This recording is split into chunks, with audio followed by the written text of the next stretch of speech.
دنیا ظلمتوں کا گھر ہے اور ان اندھیروں میں راہ تلاشنے کے لیے نور ہدایت صرف ذات رسول صلی اللہ علیہ وآلہ وسلم سے میسر ہو سکتا ہے۔ اللہ کا پیغام ان کے ساتھ مکمل ہو گیا اور ارشاد الہی ہوا کہ الیوم اکملت لکم دینکم واتممت علیکم نعمتی وردیت لکم الاسلام دینا۔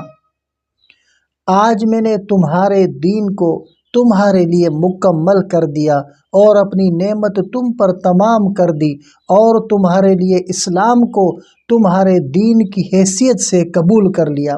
جس ہستی کی بدولت ہمیں خدا کی ذات کی پہچان ہوئی، اچھے اور برے کا پتہ چلا، دنیا کی بھلائی اور آخرت کی فلاح کا شعور حاصل ہوا، جس نے ہمیں حیوانوں کی سطح سے اٹھا کر انسانیت کے مقام تک پہنچایا، جس نے ہمیں اللہ کی نگاہ میں پسندیدہ ٹھہرنے کے طریقوں سے آشنا کیا، جس نے ہمیں دوزخ سے بچانے اور جنت کی طرف جانے والے راستے پر ڈالا۔ یقیناً اس مبارک ذات کا حق ہے کہ ہم اس کی حیات مبارکہ کو اپنے لیے مشعل راہ نور بنائیں اور زندگی کے ہر مرحلے میں